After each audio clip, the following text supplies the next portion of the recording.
Best varicose wines చికిత్సనే పొందండి. నొప్పి లేని చికిత్స కోసం సంప్రదించండి ఎబిస్ హాస్పిటల్. సో బేసికల్గా ఇంటర్వెన్షనల్ రేడియాలజీకి సంబంధించి మీరు ఒక టార్చ్ బేరర్ అనే చెప్పొచ్చు, అట్లీస్ట్ ఇక్కడ మాట్లాడితే. అబ్సల్యూట్లీ ఆ ఇంటర్వెన్షనల్ రేడియాలజీకి ఫస్ట్ పిల్లర్ సౌత్ ఇండియాలో వేసిందే నేను. సో ఇప్పుడు క్యాన్సర్కి కీమో తీసుకోకుండా ఇంటర్వెన్షనల్ రేడియాలజీ ద్వారా వీ హ్యావ్ అ క్యూర్ అంటారా? ఇది ఏదర్ ఆర్ కాదండి, కీమో తీసుకుంటూ కూడా చేయొచ్చు. సో ఈ వారికోస్ వీన్స్కి సంబంధించి అడ్వాన్స్డ్ ట్రీట్మెంట్స్ ఉన్నాయా సార్? బ్లూ అని లోపల బంక పెట్టి అతికియటం అని, అవి లేదా లేజర్ ద్వారా కాల్చడం అని, ఇవన్నింటిలో కూడా మీకు ఏ విధంగా మీకు బ్రహ్మాండం తగ్గించేస్తారు. ఎక్కువ నిలబడే వాళ్ళకి వస్తాయా, ఎక్కువ సీటింగ్ పోస్టర్ రైట్గా లేని వాళ్ళకి వస్తాయా, లేదా ఇది ఒక జెనెటిక్ మాల్ ఫార్మేషన్ వల్ల వస్తాయా? ఎందుకు వస్తాయి ఈ varicose veins? All of the above. Okay, so varicose veins ఎర్లీగా ఉన్నా లేట్గా ఉన్నా మేము వదిలేస్తే మీకు దాన్ని బట్టి కదా సీజన్తో అది మారిపోదు, తగ్గిపోతుంది. వారికోస్ వీన్స్ కి సంబంధించి చాలా మిత్స్ ఉంటాయి. ఇది ఒక పట్టాన తగ్గదని, బాగా నొప్పిగా లైఫ్ లాంగ్ అనుభవిస్తూ ఉండాలని, సర్జరీ చేసినా మళ్ళీ వచ్చే అవకాశాలు ఉంటాయని, ఇది అసలు హెరిడిటరీ అని, ఎక్కువసేపు నిలబడితే వస్తాయని, ఇలా 190 డౌట్లు ఉంటాయి మనకి.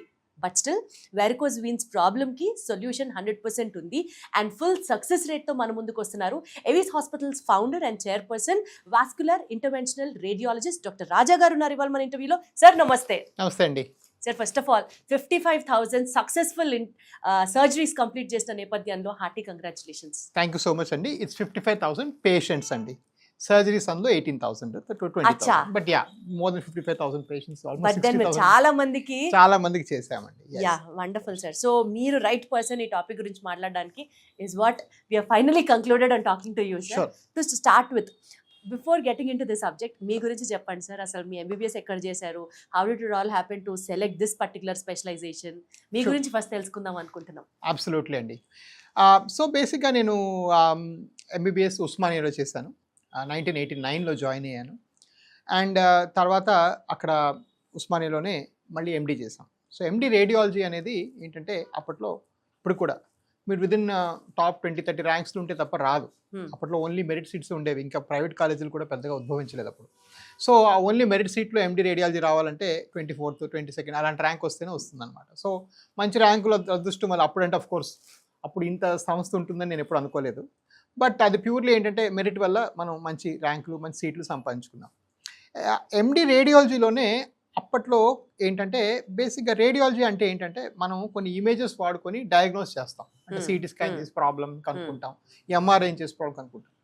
అందులోనే అక్కడ నాకు ఇంట్రడ్యూస్ అయిన టాపిక్ ఏంటంటే ఈ సిటీ స్కాన్ చేసి బాగు చేయగలమా, కనుక్కోవటమే కాదు బాగు చేయగలమా, ఎంఆర్ఐ చూసుకుంటూ బాగు చేయగలమా, యాంజియోగ్రామ్ చేసుకుంటూ బాగు చేయగలమా, అల్ట్రాసౌండ్ వాడుతూ ఎవరన్నా బాగు ఇలాగా ఈ రేడియాలజీ టెక్నాలజీని బాగు చేయడానికి వాడతామా అనే ఒక కాన్సెప్ట్ అప్పుడప్పుడే స్టార్ట్ అవుతుంది. అప్పుడు 10 ఏళ్ళు అయింది స్టార్ట్ అయ్యి ఫారెన్లో, ఇండియాలో ఇంకా అప్పటికి లేదు. దాని మీద బాగా ఎక్సైట్ అయ్యి ఫస్ట్ సింగపూరు, అక్కడి నుంచి లండన్, యూకే నుంచి యూఎస్ వెళ్ళాను. So I have degree in India, I have degree in UK, నాకు FRCR ఉంది. దాని తర్వాత యూఎస్లో ఫెలోషిప్ జాయిన్ అయ్యాను. ఈ చేసిన ఫెలోషిప్ అంటే హయ్యర్ ట్రైనింగ్ ఏంటంటే interventional radiology, vascular interventional radiology. అంటే ఏంటంటే స్కానింగ్ వాడుకుంటూ తగ్గించడం ప్రాబ్లమ్ని, మనం బయట నుంచి ఓపెన్ చేసి చేయటం కాదు. సో నేను ఓపెన్ చేసే డాక్టర్ని కాదు, నేను ఎవరికి ఇప్పుడు దాకా కుట్లేలా ఈ 18,000 మందిలో కూడా అంత లోపల నుంచి చేసిందే. సో ఓపెన్ చేసేది ఏమీ లేకుండా అంత ఎండోవాస్కులర్ పద్ధతులు, అంటే రక్తనాళం లోపల నుంచి బాగు చేయటం అనేది నా ప్రత్యేకత. సో మీరు ఏం చేశారు అంటే వాస్కులర్ ఇంటర్వెన్షనల్ రేడియాలజిస్ట్ చేశాను. అది ఎవరు చేస్తారు అంటే ఆల్మోస్ట్ టాప్ ర్యాంకర్స్ ఇప్పటికీ చేస్తారు అవి, ఎందుకంటే ఆ సీట్స్ చాలా తక్కువ ఉంటాయి.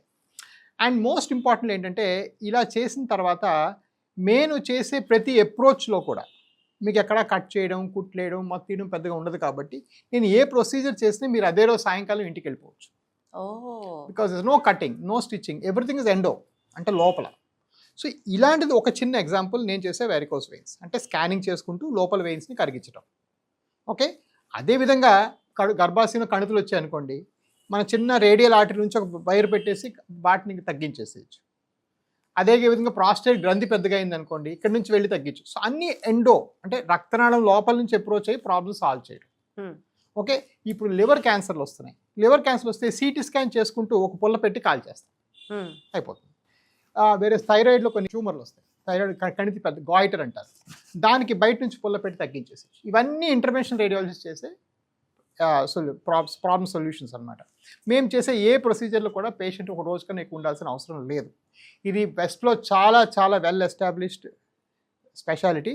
ఇండియాలో ఇప్పుడిప్పుడే ఎస్టాబ్లిష్ అవుతుంది, కానీ చాలా నేను వచ్చిన తర్వాత 10 ఏళ్లలో బ్యూటిఫుల్ అడ్వాన్సెస్ చూశాను. ఇప్పుడు మన హైదరాబాద్లోనే దగ్గర ఒక 15-20 మంది ఫెంటాస్టిక్ ఇంటర్వెన్షన్ రేడియాలజిస్టులు అద్భుతంగా వర్క్ చేస్తున్నారు. సో ఇవన్నీ ఏంటంటే నేను వచ్చిన తర్వాత చూసిన changes. But yes, it's a very very well establish speciality. So బేసికల్గా ఇంటర్వెన్షనల్ రేడియాలజీకి సంబంధించి మీరు ఒక టార్చ్ బేరర్ అనే చెప్పొచ్చు, అట్లీస్ట్ ఇక్కడ మాట్లాడితే. అబ్సల్యూట్లీ. ఆ ఇంటర్వెన్షన్ రేడియాలజీకి ఫస్ట్ పిల్లర్ సౌత్ ఇండియాలో వేసిందే నేను. అప్పటిదాకా ఓన్లీ ముంబైలో 4 ఉండేవాళ్ళు, ఢిల్లీలో 2-3 ఉన్నారు, సౌత్ ఇండియాలో ఆఫ్ కోర్స్ చెన్నైలో 1-2 ఉన్నారు. But they're all working in the big setups. So big సెటప్లో మళ్ళీ ఐఆర్ రోల్ మారిపోతుంది. ఎవరో సర్జన్ ఆపరేట్ చేస్తూ లోపల బ్లీడింగ్ అయితే బ్లీడర్ని ఆపటం అట్లా. So they do different work. అంటే ఒక లేమన్ లాంగ్వేజ్లో అడుగుతున్నాను సార్, బికాజ్ మాకున్న డౌట్స్ అన్ని అట్లనే ఉంటాయి కాబట్టి. సో ఇప్పుడు క్యాన్సర్కి కీమో తీసుకోకుండా ఇంటర్వెన్షనల్ రేడియాలజీ ద్వారా వీ హ్యావ్ అ క్యూర్ అంటారా? ఇది ఎయిదర్ ఆర్ కాదండి, కీమో తీసుకుంటూ కూడా చేయొచ్చు. So now we call interventional oncology is the 4th pillar of cancer. What is 1? Chemotherapy. What is 2? Radiation oncology. What is 3? Surgical oncology. 4th pillar ఏంటి అంటే interventional oncology. Yeah. So వాళ్ళతో కలిసి వాళ్ళ రూమ్లో కూర్చొని నాకు ఇది రెస్పాండ్ అవ్వట్లేదు కాబట్టి నేను ఇది బర్న్ చేస్తాను, నాకు ఇది రెస్పాండ్ అవుతుంది కాబట్టి కీమో ఇస్తాను. అలాగా అంటే ఇదంతా ఒక కంబైన్డ్. ఇదంతా మీరు చదువు కిందే వస్తాయి ఇవన్నీ. నేను చదువుకుందే వస్తాయి. Wonderful sir, wonderful. కాకపోతే కొన్ని అంటే వచ్చిన కొత్తల్లో నాకు ఇండియాలో ఉండే ప్రాక్టీస్ పద్ధతులు పెద్దగా నచ్చలేదు. నేను వచ్చిన కొత్తల్లో అంటే పెద్ద కార్పొరేట్లో పనిచేయాలి, అక్కడ వేరే ప్రెషర్స్ వేరే ఫోర్సెస్ ఉంటాయి. మీకు తెలిసిందే ఉంది, రిఫరల్స్ ఇవన్నీ కూడా ఉంటాయి హాస్పిటల్స్లో. నేను ఇవేటికి దూరంగా వెళ్ళిపోయి నా సొంత హాస్పిటల్ పెట్టుకున్నాను. సో నేను ఇప్పుడు దాకా ఎవరికి ₹1 కమిషన్ ఇచ్చింది లేదు, ₹1 కిక్ బ్యాక్ ఇచ్చింది లేదు. నేను ఎండ్ టు ఎండ్ చేయగలిగేది ఏమున్నాయి అంటే, నేను మొదట డయాగ్నోసిస్ నుంచి సొల్యూషన్ దాకా ఇవ్వగలిగేవి ఏమున్నాయంటే వారికోస్ వెయిన్స్, వాస్కులర్ సమస్యలు ఫస్ట్ దొరికాయి నాకు. నేను అన్నీ చేయగలను ఇప్పటికీ. కానీ ఆటలో థైరాయిడ్ అనుకోండి, మీరు మనుషులు లావు కూడా అవుతుంటారు, సో ఎండోక్రైనాలజిస్ట్ కూడా రావాలి. సో 3 కలిసి మీకు హెల్ప్ చేయాలి. ఆంకాలజీ అనుకోండి, కంపల్సరీగా 3 కలిసే ఉండాలి. Interventional oncology cannot be practised alone, whereas vascular work can be done alone. So అందులో ఈ వారికోస్ వెయిన్స్ అనేది 30% భారతీయులకి బాధిస్తుంది కాబట్టి ఇది ఎన్నుకున్నాను. ఎన్నుకుని దీనిలో స్పెషలైజ్ చేస్తాను. రైట్ సార్, ఇప్పుడు వారికోస్ వెయిన్స్ గురించి మాట్లాడుతున్నాం కాబట్టి అసలు వారికోస్ వెయిన్స్ అంటే ఏంటి, ఎందుకు వస్తాయి, and how do we get to know ఇది వారికోస్ వెయిన్స్ అని? రైట్. సో ఈ వారికోస్ వెయిన్స్ అనేది చాలా కామన్, 25 to 30% ఉంటాయి. ఇన్ఫ్యాక్ట్ కొన్ని యూరోపియన్ స్టడీస్, నేను మొన్నే అర్జెంటీనాలో వరల్డ్ కాంగ్రెస్ వెళ్ళాను, అందులో ఒక యూరోపియన్ స్టడీలో ఏంటంటే జర్మనీలో 60% ఆఫ్ లెగ్ పెయిన్కి కారణం వారికోస్ అని కూడా డయాగ్నోస్ చేయడం జరిగింది. సో చాలా రిపోర్ట్స్, కేస్ రిపోర్ట్స్ అన్నీ ఉన్నాయి. సో ఇది చాలా కామన్. కాకపోతే ఇది డయాగ్నోస్ చేయడానికి చాలామందికి ఉండే అపోహ, మీరు ఇందాక చెప్తున్న అపోహల్లో ఒకటి ఏంటంటే బయటికి కనబడితేనే వారికోస్ వెయిన్స్, లేకపోతే లేదు అంటారు. అది పొరపాటు అండి. బయట కనబడినంత మాత్రాన వారికోస్ కాదు, బయట కనబడే 30 to 40%. కనబడకుండా లోపల వెయిన్స్ వాచిపోవడం అనేది ఆల్మోస్ట్ 70%, అంటే మిగిలిన 60-70% అలా ఉంటాయి. సో ఇది కరెక్ట్గా కనుక్కోవాలి అంటే మీకు డాప్లర్ అనే పరీక్ష చేయాల్సిందే. ఇది ప్యూర్గా అంటే నిజంగా చేయి పెట్టి చూసేది పెద్దగా ఉండదు. అంటే మీరు ఇందాక అన్నట్లు సార్, అది బయటికి కనపడలేదు అనుకోండి, అసలు మనకి ఎలా తెలుస్తుంది? రైట్. కాళ్ళలో నొప్పి, కాళ్ళలో చీదరగా అనిపించడం, కాళ్ళు దురదలేయటం, చిన్న దెబ్బ తగిలితే మానకపోవటం, కాళ్ళు వాచటం, అంటే కాళ్ళు వాచడం వేరే కారణాలు ఉంటాయి, బట్ అవన్నీ ఎక్స్క్లూడ్ అయిన తర్వాత కాళ్ళలో చిన్న దెబ్బ తగిలితే మానకపోవడం, పుళ్ళు పట్టడం కాళ్ళల్లో, ఇవన్నీ కూడా వారికోస్ లక్షణాలే. మోస్ట్ ఇంపార్టెంట్, మోకాలు కింద భాగం ఎవరికైనా నల్లబడింది అంటే అది చర్మ సమస్య అనుకుంటారు చాలామంది, కాదు, అది యాక్చువల్గా వారికోస్ వెయిన్స్. అసలు ఎందుకు వస్తాయి సార్ ఇవి వారికోస్ వెయిన్స్? వారికోస్ వెయిన్స్ చాలా కామన్. ఎందువల్ల వస్తాయి అంటే, మనం కాళ్ళ నుంచి రక్తము ఇలా పైకి వెళ్ళి హార్ట్కి వెళ్ళాలి. ఈ వెళ్ళే ప్రాంతంలో ఏంటంటే కొన్నిసార్లు కవాటాలు చెడిపోవడం వల్ల, అంటే బాల్స్ చెడిపోవడం వల్ల బ్లడ్ మళ్ళీ కిందకు వచ్చి కాళ్ళు ఉండిపోతుంది. సో అలా ఉండిపోయేదాన్ని వారికోస్ వెయిన్స్ అంటారు. సో వారికోస్ వెయిన్స్ ఎందుకు వస్తాయి అంటే, మనం అప్రైట్ పోస్చర్ తీసుకున్నాం, కుక్కలో పిల్లలు నడిచేవి ఇలా నడుస్తున్నాం కదా, అందువల్ల ఈ గ్రావిటీ వల్ల బ్లడ్ సరిగ్గా పైకి పంప్ అవ్వలేక వచ్చే సమస్య వారికోస్ వెయిన్స్. అంటే ఎక్కువ నిలబడే వాళ్ళకు వస్తాయా, ఎక్కువ సీటింగ్ పోస్టర్ రైట్గా లేని వాళ్ళకు వస్తాయా, లేదా ఇది ఒక జెనెటిక్ మాల్ ఫార్మేషన్ వల్ల వస్తాయా? ఎందుకు వస్తాయి ఈ varicose veins? All of the above. Okay. So genetic mall formation కన్నా జెనెటిక్ ప్రిపాండరెన్స్ చాలా ఎక్కువ. సో దీనికి జెనెటిక్గా వచ్చే అవకాశాలు చాలా ఎక్కువగా ఉన్నాయా sir? yes, absolutely. Families run అవుతాయి వారికోస్ వెయిన్స్. ఆల్మోస్ట్ 85 to 90%లో genetics plays a biggest role. ఈ మూడిట్లో బిగ్గెస్ట్ రోల్ జెనెటిక్స్ అనమాట. రెండోది సిట్టింగ్ పోస్చర్. సిట్టింగ్ పోస్చర్లో ఏంటంటే, ఇక్కడ ఇప్పుడు నేను కూర్చుంటే క్రాస్ లెగ్డ్గా కూర్చునే వాళ్ళలో ఎక్కువగా వారికోస్ వెయిన్స్ చూస్తాం. పైపెచ్చు ఎక్కువ కూర్చొని ఉంటాం కూడా, అలా కూర్చొని ఎక్కువ కదలకపోవటం, వీటి వల్ల కూడా మనం వారికోస్ వెయిన్స్ ఎక్కువగా చూస్తాం. అండ్ లాస్ట్లీ ఫస్ట్ మీరు అన్నది నిల్చొని స్టాండింగ్. సో స్టాండ్ చేసి ఎక్కువగా నడవకుండా ఒకే పోస్చర్లో అలా ఎక్కువ నిలబడే వాళ్ళలో కూడా వారికోస్ వెయిన్స్ ఎక్కువగా చూస్తాం. సో వారికోస్ వెయిన్స్ అనేది ఇవన్నీ కలిపి ఉంటే వచ్చే ప్రాబ్లం. సో ఈ వారికోస్ వీన్స్ కి సంబంధించి అడ్వాన్స్డ్ ట్రీట్మెంట్స్ ఉన్నాయా సార్? స్టాండర్డ్ ఎవరికైనా సరే ఇంక ఇదే ట్రీట్మెంట్ ప్రొసీజర్ అని. నేను ఈ క్వశ్చన్ ఎందుకు అడుగుతున్నానంటే one of my family members is suffering with varicose veins. ఎన్నిసార్లు అంటే around 7th class 8th class ఆ ఏజ్, స్కూల్ గోయింగ్ ఏజ్ నప్పటి నుంచి they have diagnosed it as varicose veins. Surgery చేసిన తర్వాత ఇంక ఇది సర్జరీ మనం చేయలేము because a cluster of nerves అట్లా ఉండడం వల్ల ఇట్ ఈస్ హైలీ ఇంపాసిబుల్ అని చెప్పి ఇప్పటికీ కూడా somewhere around 45-46 years of age ఇప్పటి వరకు కూడా ఓన్లీ స్టాకింగ్స్ వేసుకొని యూ హ్యావ్ టు మేనేజ్ అని చెప్తారు. సో అసలు వారికోస్ వీన్స్ కి ట్రీట్మెంట్ అనేది ఉందా? అప్పట్లో లేదు, ఇప్పుడు అడ్వాన్స్డ్ ట్రీట్మెంట్స్ ఏమైనా ఉన్నాయా? Or is there any standardised treatment for everybody? Right. So ఈ క్వశ్చన్ చాలా ఫంటాస్టిక్ క్వశ్చన్ అండి. అండ్ ఇందులో మీరు అడిగిన దానికి ఆన్సర్ ఏంటంటే మనం మాట్లాడుతూ కూడా మారుతుంది because of technology. So much of technology. So number 1 question, ఇది వారికోస్ వెయిన్స్ కి సాక్స్ పనిచేస్తుందా అంటే almost all the time socks పని చెయ్యదండి, పని చెయ్యదు. కొంతమందికి ఏంటంటే మరి ఎర్లీ స్టేజ్ ఉంటే ఇంకేం ఇవాళ తెలియక మనం స్టాక్స్ ఇస్తాం. ఈ stockings purely western invention, foreign కంట్రీలో కనిపెట్టబడింది. అండ్ అక్కడ ప్రాబ్లం ఏంటంటే అందరూ చిన్న దుస్తులు వేసుకుంటారు ఆడవాళ్ళు, మ్యాచ్ అయిపోతాయి ఒకటి. రెండోది వీళ్ళేంటే ప్రతి చిన్న వెయిన్ పట్టుకొని హాస్పిటల్కి వెళ్తారు ట్రీట్మెంట్కి. ఇన్సూరెన్స్ కడుతుంది, అమెరికాలో 90% ఇన్సూరెన్సే కడుతుంది డబ్బులు. సో ఇవన్నీ కొంచెం ఇన్సూరెన్స్ మిస్యూజ్ ఇవన్నీ తగ్గించడానికి ఎర్లీ వారికోస్ వెయిన్స్కి మీరు సాక్స్లు వేసుకొని ఒక 6 నెలలు చూసి మాకు డైరీ రాసి చూపించండి అని చెప్పడం ఫారెన్లో జరిగింది. ఇండియాలో ఏంటంటే మనకి ఇప్పుడు విజయవాడలో 42 degrees ఉంటుంది సమ్మర్లో టెంపరేచర్, విపరీతమైన గాలిలో తేమ ఉంటుంది. ఆ తేమతో మీరు ఈ నైలాన్ సాక్స్లు వేసుకొని జీవితాంతం బతకడం చాలా మందికి ఇంపాసిబుల్. మీ ఫ్యామిలీ మెంబర్ కూడా మానేస్తారు, నాకు గ్యారంటీ ఇచ్చారు. Correct sir, correct. సో ఇప్పుడు ఈ నేపథ్యంలో దీన్ని ఎలా ట్రీట్ చేయాలి? ఓకే, సో మనకి ఆప్షన్ ఏ ఏంటి, సాక్స్ వేసుకొని కొన్నాళ్ళు చూడటం ఎర్లీ వారికోస్. అడ్వాన్స్ ఉంటే అది కూడా పనికిరాదు. ఆప్షన్ బి ఏదో చేయటం. సో ఆప్షన్ ఏ కాదనుకున్న బీకే వచ్చాం కదా, ఏదో చేయటం. సో ఈ చేసే దానిలో టెక్నాలజీ చాలా చాలా రోల్ ప్లే చేస్తుంది. నంబర్ 1 ఏంటంటే మనం అంతా కూడా ఇప్పుడు కొత్తగా స్కానింగ్ గైడెన్స్లోనే చేస్తున్నాం. ఎక్కడ కూడాను మనం గెస్ వర్క్ ఇంకేం లేదు. సో ఇప్పుడు మా హాస్పిటల్కి వచ్చారనుకోండి, మేము స్కాన్ చేస్తాం, ప్రాబ్లమ్ ఐడెంటిఫై చేస్తాం, మీకు చెప్తాం. కాస్త మీరు బయటికి వెళ్ళి ఖర్చు పెట్టుకొని చేసుకోవచ్చు స్కాన్, బట్ మాకు కన్ఫర్మ్ అయిపోతుంది అదే పాయింట్లో. ఆ స్కాన్ మెషిన్ వాడుకుంటూనే మీకు సర్జరీ చేస్తాం. సో మీకు ఏదైతే గైడెన్స్, ఇప్పుడు ఒకప్పుడు మన ఊరికి వెళ్ళాలంటే మ్యాప్ చూసేవాళ్ళం, ఇప్పుడు ఏమంటున్నాం, గూగుల్ చెప్పంటున్నాం. అలాగా ఇప్పుడు సర్జరీ కూడా చాలా నావిగేటెడ్ అయిపోయింది. రైట్. ఈ వారికోస్ వెయిన్స్ చేసే సర్జరీ, దీని సర్జరీ అనకూడదు, ఇంటర్వెన్షన్ అనాలి. ఈ ఇంటర్వెన్షన్ అంటే చాలా నావిగేటెడ్ అయిపోయింది. ఈ నావిగేటెడ్ అయిపోవడం వల్ల మనం చాలా ఈజీగా లోపలికి వెళ్ళి దాన్ని సాల్వ్ చేయొచ్చు. సో నన్నే ఈ ప్రశ్న మీరు 15 ఏళ్ళ క్రితం అడిగితే ఆ చిన్న వెయిన్స్ లేకపోతే ఆ క్లస్టర్ మనం చేయలేమని నేను అదే ఆన్సర్ ఇచ్చేవాడిని. నన్ను ఇప్పుడు మీరు 15 ఏళ్ళు ఈ 18,000 కేసుల తర్వాత అడిగితే నేను ఒక 5 నిమిషాలు సాల్వ్ చేయగలను చెప్పగలను. So this answer has changed.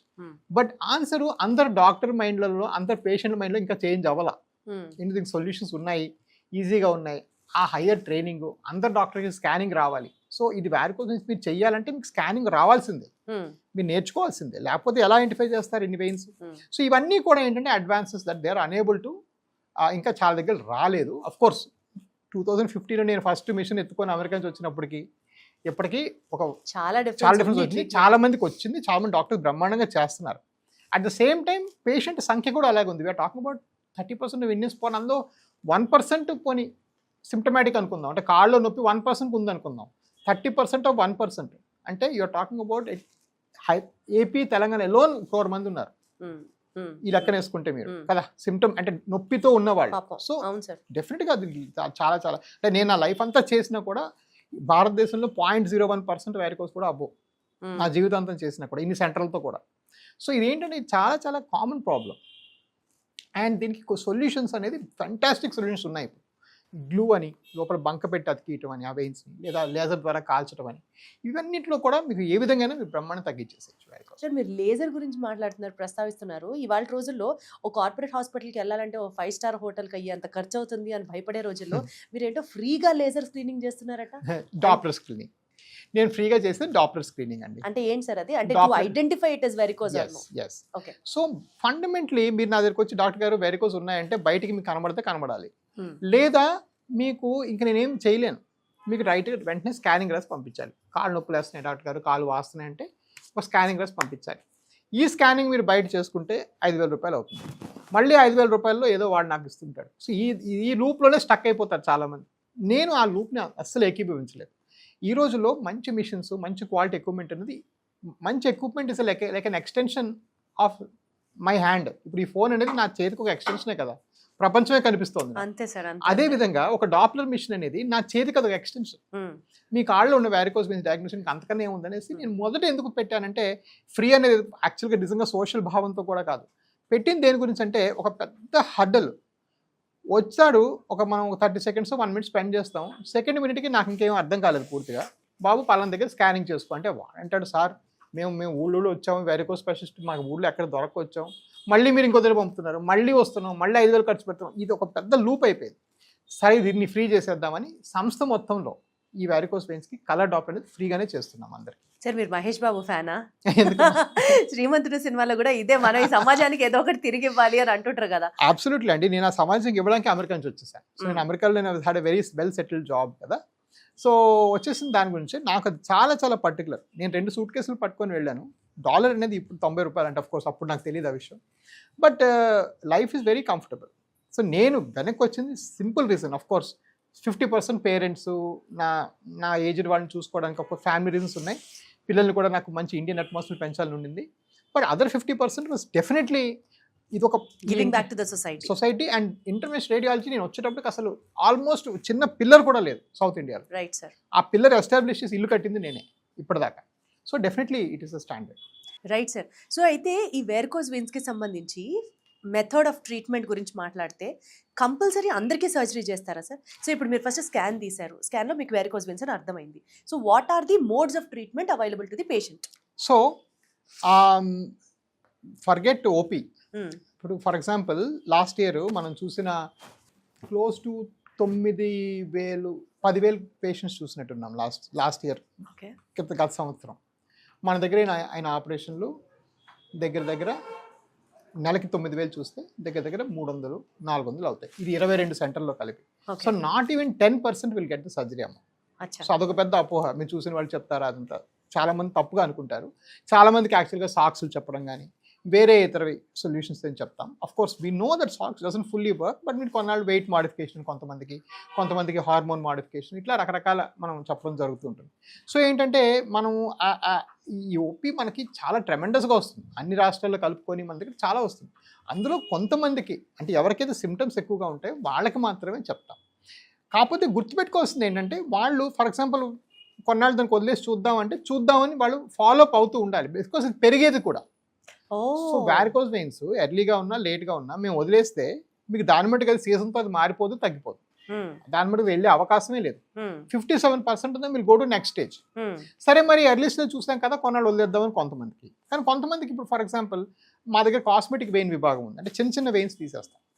ఈ రోజుల్లో చాలా మంది విమెన్ ఏంటంటే, మేము చిన్న బట్టలు వేసుకుందాం అనుకున్నాం, మా క్లోదింగ్ మాకు ఫ్రీడమ్ కావాలనే ఉద్దేశం మీద చాలా మంది చిన్న వెయిన్స్ కూడా చేయించుకుంటున్నారు.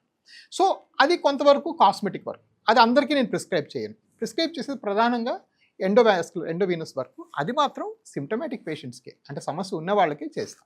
అంటే ఇప్పుడు ఇనీషియల్ స్టేజెస్లో వెర్కోస్ వెయిన్స్తో మీ దగ్గరికి వచ్చారనుకోండి సార్, అది ఇంకా ఫర్దర్గా ప్రొసీడ్ అవ్వకుండా you can also restricted there. We can try to restricted there. So weight ఇలాంటివన్నీ ఈజీలీ మాడిఫైబుల్ ఫ్యాక్టర్స్ ఉంటే రెస్ట్రిక్ట్ చేస్తారు. But once varicose veins identify అయిన తర్వాత they always have the risk of, they always will grow at some pace. ఒకటి ఫాస్ట్గా పెరుగుతుంది, ఒకటి స్లోగా పెరుగుతుంది. అది వేరే సంగతి. పెరగడం అనేది compulsory. Chronic venous disease progressive disease. మీకు సర్జరీ చేయాలి అన్నది పాయింట్ ఎప్పుడు సార్? పాయింట్ నొప్పి కానీ, తీవ్రమైన నొప్పి కానీ, కాళ్ళు కలర్ మారడం కానీ, కాళ్ళు పుళ్ళు పట్టడం కానీ, కాళ్ళు చిన్న దెబ్బ తగిలితే పూర్తిగా మానకపోవడం కానీ, అంటే దాన్ని C4, 5 and 6 డిసీజ్. మాకు 6 స్టేజీలు ఉంటాయి. 1, 2, 3లో పెద్దగా చెప్పం. 1, 2లో అసలే చెప్పం. 3rd కొంతమంది ఏంటంటే లైఫ్ స్టైల్ చూస్ చేసుకుంటారు. డాక్టర్ నేను ఒక మార్కెటింగ్ ఎగ్జిక్యూటివ్ని, నాకు తిరగాలి, పొద్దున్నేసి మీరు ఈ సాక్స్ అంటారు, నేను రోజుకి 250 నువ్వు 100 కిలోమీటర్లు మార్కెటింగ్ తిరగాలంటే అప్పుడు ఆలోచిస్తాం లైఫ్ స్టైల్ బట్టి. ఇప్పుడు కూడా అందరికీ చేయం. బట్ 4 నేను ఆటో డ్రైవర్ని. మీరు ఆటో డ్రైవర్ అయ్యి మీకు C3 డిసీజ్, C4 డిసీజ్ ఉంటే మీకు దాని మటుకి తగ్గే అవకాశమే లేదు. యువర్ జాబ్ డే అంతా కూర్చొని ఉంటారు మీరు, రైట్? సో ఇవన్నీ ఏంటంటే మనం జడ్జ్మెంట్ కాల్స్, పేషెంట్ అవసరం బట్టి డిసైడ్ చేసుకునే కాల్స్. బట్ 4, 5, 6 ఉంటే యూజువల్గా చేయడానికే ప్రిఫర్ చేస్తాం. సరే ఇప్పుడు మీరు కాబట్టి 10,000 ఓపీలో చాలా లిమిటెడ్ నంబర్ సర్జరీ సజెస్ట్ చేశామని చెప్తున్నారు. బట్ ఒక కామన్ మ్యాన్ పర్స్పెక్టివ్గా అడుగుతున్నాను సార్. ఇప్పుడు సపోజ్ వెరికోస్ వెయిన్ సర్జరీ చేయించుకోవాలి సార్. మీ దగ్గరికి వస్తే మీరు ఒక రేట్ చెప్తారు. సే ఫర్ ఎగ్జాంపుల్ ఒక 20,000 చెప్పారు. ఇంకొక డాక్టర్ గారు 40,000 చెప్తారు. ఇంకొకరు మల్టిపుల్స్ ఆఫ్ 2 అనుకోండి సార్. ఇంకా దానికి ఒక ఎండ్లెస్ కౌంట్ అనమాట. ఒక కామన్ మ్యాన్ డబ్బు ఖర్చు పెట్టుకొని ఆపరేషన్ చేయించుకోవాలి అని అంటే why do we have so many variation sir? Correct. So కొంతవరకు మన సంస్థలు కూడా అలాగే ఉంటాయి కదమ్మా. బేసిక్గా ఏంటంటే మనము ట్రెడిషనల్గా మన కాన్స్టిట్యూషన్ స్థాపించుకున్నప్పుడు, మన రాజ్యాంగం స్థాపించుకుని ఏమనుకున్నాము, ఎవరికైనా హెల్త్కి ప్రాబ్లం వస్తే హెల్త్ ఈజ్ ఎ రైట్, అంటే వాళ్ళ హక్కు, ప్రధాన హక్కు, వాళ్ళు ఎక్కడికైనా వెళ్ళి ఫ్రీగా చేయించుకోవాలి. హక్కు అంటే ఫ్రీగా కల్పించేది హక్కు కదా అని మనం రాసేసాం. కానీ మన యాక్షన్స్ అంతగా ఫాలో అవ్వలేదు, రైట్? నేను చిన్నప్పుడు మా అమ్మకు బాగాలేకపోతే ఉస్మానియా హాస్పిటల్లోనే బాగు చేయించుకున్నాను ఫ్రీగానే. కానీ ఇప్పుడు అంత పరిస్థితులు అంత అలా లేవు. సో ప్రైవేట్ హెల్త్ కేర్ అనేది చాలా చాలా పెరిగిపోయింది. ప్రైవేట్ హెల్త్ కేర్కి వచ్చినప్పుడు ఆ సంస్థకి దాని ఖర్చులు కొంతవరకు ఉంటాయి. ఫర్ ఎగ్జాంపుల్ మీరు ఒక పెద్ద బిల్డింగ్ చూసారనుకోండి, ఆ బిల్డింగ్ కైస్, మెయింటెనెన్స్, రెంట్ ఇవన్నీ కూడా ఎవరో ఒకరు భరించాలి. సో పేషెంట్స్ అయినా సరే అయితే మరి కొంత ఉంటుంది. ఫర్ ఎగ్జాంపుల్ మీకు పవర్ ఉందనుకోండి, పవర్ మీరు సిల్క్ షాప్కి ఏ రేట్లో కడతారో మీరు హాస్పిటల్కి అదే రేటు మేము పవర్ కడుతున్నాం. మీరు లలిత జ్యువెలర్స్ ఏ రేటు కడుతున్నారో మేము అదే రేటు కడుతున్నాం పవర్. సో మాకు ఎక్కడ రాయితీలు ఉండవు కొంతవరకు, అది fact. But more important fact చెప్తాను, what goes in is also very important. For example ఈ కంపెనీ అనేది మెట్రానిక్స్, ఓకే, ఇది వరల్డ్స్ లీడింగ్ కంపెనీ. ప్రపంచంలో ఇంతకు మించిన కంపెనీ ఇంకా లేదు. వాస్కులర్ మెడిసిన్లో ఇంతకు మించిన కంపెనీ లేదు. దీని ఖర్చు మీకు తర్వాత క్లోజప్లో కనిపిస్తుంది, 57,000 రూపాయలు ఒక కాల్కి. ఒక కాలుకి వాడతాం, ఓకే. దీన్ని రేడియో ఫ్రీక్వెన్సీ లేదా లేజర్ అని అంటే సంబోధిస్తాం, బట్ మోస్ట్లీ రేడియో ఫ్రీక్వెన్సీని సంబోధించాలి. ఇది మెట్రానిక్. క్వశ్చన్ పేషెంట్ అడగాల్సింది, మీరు మెట్రానిక్ వాడుతున్నారా, ఇంకేమైనా వాడుతున్నారా? సో ఇదే నేను చైనాని తెప్పించాను అనుకోండి, ఉన్నాయి, చైనాలో కూడా లేజర్లు ఉన్నాయి, అది 5,000, ఇది 57,000. నా కాన్సెప్ట్ ఏంటంటే, నాకున్న పరపతితో, నాకున్న నెంబర్ ఆఫ్ పేషెంట్స్తో నేను వెళ్ళి ఏదో చీప్ ప్రోడక్ట్ వాడేసి అది మళ్ళీ తిప్పికొట్టి వస్తుంటే నా పేరు పోతుంది, ఒకటి. రెండోది ఫైనల్గా ఒక 5 ఏళ్ళ తర్వాత, 8 ఏళ్ళ తర్వాత, 10 ఏళ్ళ తర్వాత పేషెంట్ చెప్పుకునేది నాకు తగ్గిందా లేదని చెప్తాడు. సో మన మెడిసిన్లో కాస్ట్ బెనిఫిట్ అనాలిసిస్ అనేది ఒకటండి, ఎఫర్ట్ బెనిఫిట్ అనాలిసిస్ అనేది ఇంకోటండి. ఎప్పుడు కాస్ట్ చూస్తే కుదరదు. ఆ కాస్ట్ తగ్గడం వల్ల మనం 10 రెట్లు ఎఫర్ట్ పెట్టామనుకోండి, ఇంటిలో ఇప్పుడు ఖమ్మం నుంచి మీరు ట్యాక్స్ వేసుకొని 5వ సారి వచ్చారనుకోండి నా దగ్గరికి, అంతే అవుతుంది కదా. ఈ డిఫరెన్స్, ఈ 10,000ది, 50,000ది, 60,000ది డిఫరెన్స్ మీకు ఒక ట్యాక్సీ ఫేర్ 5 సార్లు అయితే అయిపోయింది అక్కడికే. సో లెక్క సరిపోయింది. సో ఎఫర్ట్ కూడా కాస్ట్ మనీ. ఒకడు మంచి సర్జరీ వాళ్ళకి ఉద్యోగంకి వెళ్ళలేదు అనుకోండి, అతని వేజెస్ పోతే ఆ వేజెస్ పోయిన కూడా ఎఫర్టే కదా, effort. So everything is not కాస్ట్తో పాటు ఎఫర్ట్ కూడా చూసుకోవాలి. అంటే ప్రతిసారి డాక్టర్నే బ్లేమ్ చేయకూడదు. అబ్సల్యూట్లీ. అసలు వైద్యం అనేది ఒక సామాన్యుడికి కూడా అందుబాటులో ఉండే రకంగా, అలాంటి రోగాలే వస్తే బెటర్ ఏమో సార్. అబ్సల్యూట్లీ అండి. ఎందుకంటే మనకి ఇంకా ఆల్టర్నేటివ్ ఏంటి, బ్యాకప్ ఏముంది చేసుకోకపోతే. ఫర్ ఎగ్జాంపుల్ ఎండోవాస్కులర్గా మీకు మెట్రానిక్ ప్రోడక్ట్ వాడి ఎక్కడ చేస్తున్నారు చెప్పండి. సో అలా అంటే మనం ఐటమ్ బై ఐటమ్ కంపేర్ చేసుకోవడం కూడా తప్పదు. మీరు నన్ను వచ్చి కలవడానికి మీరు కట్టేది 249. సో నా చేతిలో నేను ఉండేది ఎప్పుడు తక్కువగానే చేసేసాను, ఎందుకంటే నాకు ఎప్పుడు సర్వీస్ మైండ్ ఉంది. సో నా దగ్గర మీరు 24 hours కానీ అపాయింట్మెంట్ బుక్ చేసుకుంటే 249 రూపీసే పే చేస్తారు. మీరు ఇప్పుడు currently corporate hospital vascular surgery consult 3,000 తక్కువ లేదు, 1,500 మినిమం ఉంది. ఢిల్లీలో అంతా 3,000 ఉంది. నేను ఢిల్లీలో వెళ్ళి క్లినిక్ పెడితే వాళ్ళేమో మేము ఒప్పుకోము, అసలు 240 వేరే డాక్టర్లు రారు, మేము ఒప్పుకోమని చెప్పారు. కల్కటాలో 1500 తక్కువ చేస్తే అసలు నాకు లైసెన్స్ తీసేస్తామని చెప్పారు. So they are been discussions like that. But నేను ఎప్పుడో ఒక మాట వరుసకి మా అమ్మ హాస్పిటల్కి వచ్చి ఏటో ఎంతమంది ఉన్నారంది, ఏం లేదమ్మా వీళ్ళందరూ బ్లెస్సింగ్ వల్లే బాగుపడ్డాం కదట. సరే ఈ బ్లెస్సింగ్ ఇలాగే ఉంచుకొని 5 ఏళ్ళ క్రితం చెప్పిన మాట, 5 ఏళ్ళ నుంచి 249 నా కన్సల్టేషన్. సో ఏవైతే చేతిలో ఉన్నాయో అవన్నీ మనం తగ్గించుకుంటూ మాస్ బేస్కే వెళ్ళడం జరిగింది. కానీ కొన్ని చేతులు ఉండవు. ఇది ఇంకా నేను హయ్యెస్ట్ కన్స్యూమర్ కాబట్టి ఇది 50కి ఆపాడు, బయట 70కి అమ్ముతున్నాడు దీన్ని తీసుకుపోయి. ఎందుకంటే నేను ఇది దగ్గర ఎక్కువ కొంటాను కాబట్టి. లేకపోతే అప్పుడు డాలర్ మనం మాట్లాడుకున్నప్పుడు 49, ఇప్పుడు 90. సో ఇవన్నీ కూడా ఇన్పుట్స్ అండి. బట్ ఒక్కడ అర్థం చేసుకోవాల్సింది ఏంటంటే మనం దేనికి అపీల్ అవుతున్నాం. మనం అపీల్ అవ్వాల్సింది హై క్వాలిటీ హెల్త్ కేర్కి. నాకు మీరు ఛాయిస్లు ఇచ్చారనుకోండి, మోస్ట్ అఫోర్డబుల్ అవుతారా, మోస్ట్ హై క్వాలిటీ అవుతారా, బెస్ట్ రిజల్ట్స్కి వెళ్తారా, దేనికి వెళ్తారు మీరు? క్వాలిటీకే వెళ్ళాలండి. పేషెంట్ కూడా దానికే వెళ్ళాలి. ఫైనల్గా మీరు ఫస్ట్ డే ఫస్ట్ షో మీరు ఒక టాప్ హీరో సినిమాకి వెళ్తే 2,000 తీసుకుంటున్నారండి. పాప్కార్న్ కలిపితే 2,000 రూపాయలు అవుతుంది మీకు first day first show top హీరోకి. హెల్త్ కన్నా నాది 249 రూపాయలు ఇంక్లూడింగ్ స్కానింగ్.